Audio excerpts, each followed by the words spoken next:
Olá, este estudo tem o título Are You Still Watching? Um estudo sobre os preditores da prática problemática de binge watching. O artigo possui como coautores Melissa Oliveira, Luiz Hernan, Vanessa Itacarambi e Márcia de Azevedo. Binge watching vem do inglês e significa a compulsão, focado especificamente no consumo de mídias no formato de maratonas. É uma estratégia de engajamento, focada no streaming on demand, e traz uma sensação maior de realismo, justamente despertando aos telespectadores os seus mundos, personagens e enredos. Carece de uma definição mais padronizada, proporciona relaxamento, envolvimento, questões relacionadas com o hedonismo. Nesse sentido, foi justamente entender nesta pesquisa o limite desta modalidade de consumo. Os sintomas sentidos pelos praticantes do binge watching são classificados pela Organização Mundial da Saúde como sintomas problemáticos do vício em novas tecnologias.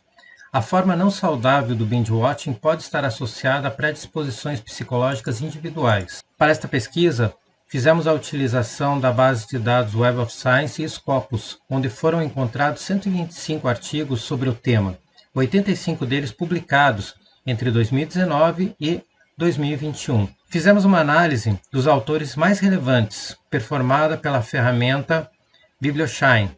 Assim, identificamos os principais construtos e observamos os seus resultados como uma fase de meta-análise preliminar. O Brasil é o quinto maior mercado de streaming on demand do mundo. Durante a pandemia, houve um crescimento de 58%. O consumo de mídia é utilizado pelas pessoas ativamente para se recuperar de exaustão emocional e cognitiva. Nesse sentido, a nossa pesquisa buscou contribuir com um modelo teórico original sobre a prática problemática de binge watching para identificar os principais construtos que explicam como esse comportamento de maratonar e como as principais teorias estão relacionadas a esse estudo, principalmente no momento da pandemia da Covid-19. Dada a relevância desse problema social, o objetivo desta pesquisa é compreender como os preditores ansiedade social, depressão, tédio e desenvolvimento das relações parasociais afetam a prática problemática de binge watching. Portanto, foi formulado o seguinte modelo teórico proposto.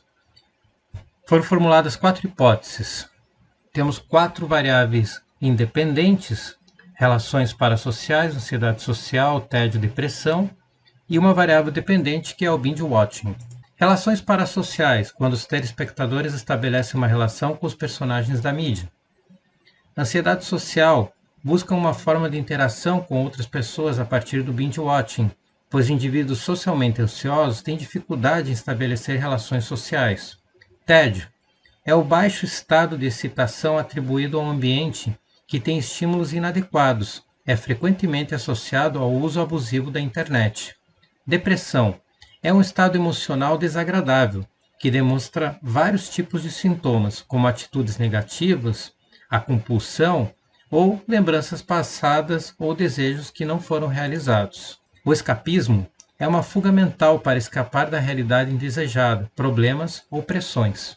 A metodologia consistiu num survey composto com questões demográficas sobre o uso de séries, e as escalas foram psicométricas adaptadas, em escala Likert de 5 pontos. A coleta de dados foi realizada pelas redes sociais. A amostra foi classificada como probabilística, por conveniência e por julgamento. A amostra final teve 388 respondentes, com 79 outliers, que foram removidos a partir da distância de Mahalanobis. Foram feitos ainda testes de normalidade, testes de Kalman Method Bias, testes de amostra do início e no final da pesquisa para a consistência. O perfil da amostra foi composto majoritariamente por mulheres de até 25 anos e dentro da frequência do uso de binge watching pelo menos uma vez por semana. Percebeu-se também que houve aumento do consumo de maratonas durante a pandemia e que o tempo de maratona foi de até 3 horas por sessão. 2 análises complementares foram empregadas neste estudo a fim de validar não somente as relações causais, mas apresentar se de fato as variáveis que foram selecionadas são realmente necessárias para o modelo.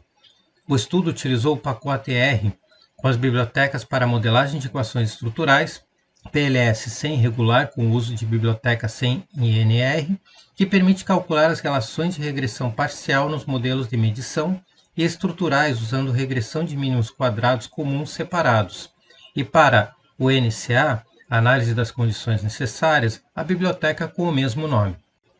Foram operacionalizadas as validades convergentes e discriminantes com seus vários indicadores, todos dentro dos valores limites recomendados na literatura.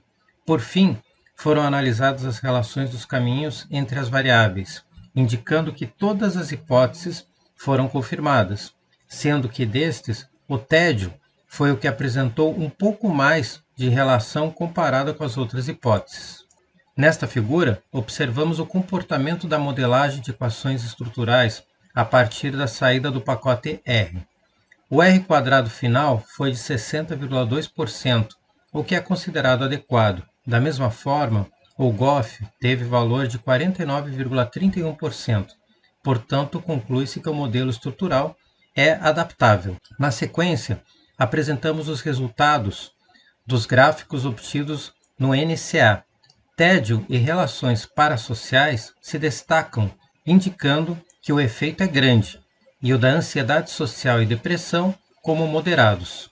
Portanto, a escolha das 4 variáveis foi aprovada pelo método do NCA. Aqui temos os resultados da análise das condições necessárias em formato de tabelas. Em relação à discussão dos resultados, todas as hipóteses foram confirmadas. Usuários que realizavam maratonas frequentemente apresentaram maiores graus de relações parassociais e de sintomas depressivos. A pandemia aumentou os índices de tédio, relações parassociais e depressão sentidos pelos telespectadores. Tanto o tédio quanto as relações parassociais apresentaram maiores graus de interação com o binge-watching em pessoas mais jovens. Mulheres apresentaram maiores índices de relação parassocial. A ansiedade social se manteve estável quando comparando os usuários que passaram a fazer mais maratonas durante a pandemia. O desenvolvimento das relações parassociais com os personagens é influenciado pelo grau de ansiedade social de um indivíduo. Em relação às conclusões e recomendações, observamos que há necessidade de conduções do estudo com escapismo, fuga da realidade e perda de controle. O modelo teórico pode ser utilizado pela academia ou em outros estudos, bem como a incorporação destes novos construtos descritos anteriormente. A conscientização do indivíduo é fundamental dentro desse processo que trata de uma questão importante, que é a saúde. A responsabilidade social das empresas, principalmente as prestadoras de serviço, é fundamental. Em relação às limitações, há o viés atrelado ao nível do envolvimento tecnológico dos respondentes e também uma amostra majoritariamente feminina. Aqui seguem as principais referências que foram utilizadas. Muito obrigado.